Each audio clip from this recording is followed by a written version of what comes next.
নমস্কার, আমি সুমনা। আমার আরও একটি ভিডিওতে আপনাদের সকলকে স্বাগত। তো বাড়িতে ছিল সরস্বতী পুজো, আর সেই সরস্বতী পুজোর ব্লগটাই আপনাদের সাথে শেয়ার করব।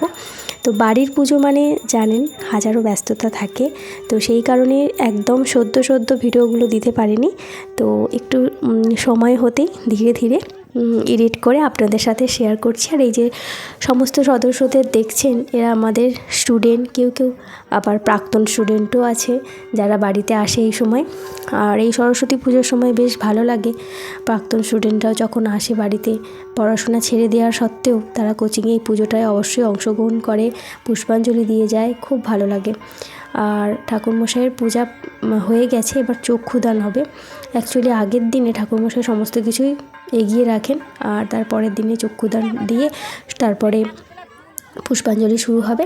আর আমার হাজব্যান্ড সম্প্রদান করেছিলেন, রেখে দেখতেই পাচ্ছেন। তারপরে শুরু হলো পুষ্পাঞ্জলি। নমো বিষ্ণু নমো বিষ্ণু নমো বিষ্ণু নমো বিষ্ণু নমো নমো ভগবান বিষ্ণু ভগবান বিষ্ণু মঙ্গলং মঙ্গলং মধুসূদনং মধুসূদনং মঙ্গলং। পুষ্পাঞ্জলি পর্ব শেষ হয়ে গেছে, এরপর আমার ছেলের হাতে খড়ি পর্ব শুরু হলো।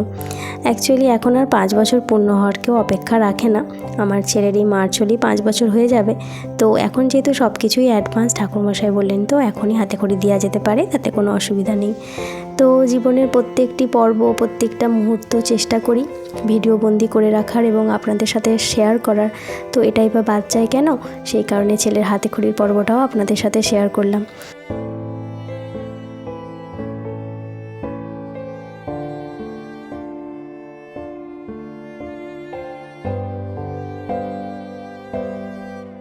ওকে হাতে খড়িটা দেওয়াচ্ছিলাম, একটা অন্যরকমই অনুভূতি।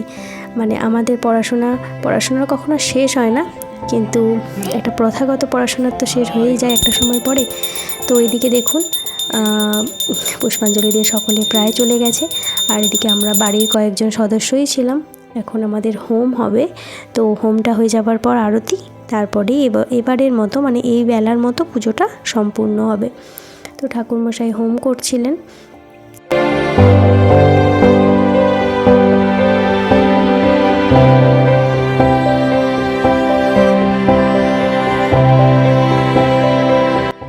আর সত্যি কথা বলতে স্কুল লাইফের কিন্তু সরস্বতী পুজোটা একটু অন্যরকম। লাইফের মতো সরস্বতী পূজা নিয়ে যে এক্সাইটমেন্ট, সেটা কিন্তু আর বয়স বাড়ার সাথে সাথে থাকে না। পুষ্পাঞ্জলিটা হয়তো অনেকেই দেন, কিন্তু ছেলেবেলা সেই স্কুল লাইফের সময়টা কিন্তু একটা অন্যরকমই অনুভূতি থাকে। আর এদিকে হোম প্রায় শেষ হয়ে আসছিল, আর এদিকে ঠাকুরমশাই বললেন আরতির জন্য প্রিপারেশান নিতে। তো এদিকে আমি পঞ্চপ্রদীপের তুলোগুলো ঠিকঠাক করে দিচ্ছিলাম, সলতেগুলো। আর এদিকে আমার ছেলে, ঠাকুরমশাই বলেনি কিন্তু তাতেও ঘি এর সাথে কাঠ ডুবিয়ে দিয়ে দিয়েছিল হোমের মধ্যে, আর সেটা নিয়ে একটু হাসাহাসি হচ্ছিল। তো এবার ঠাকুরমশাই আরতি করবেন। তো আরতি করা হয়ে গেলেই আজকের মতো এবেলার মতো পুজোটা সম্পূর্ণ হবে।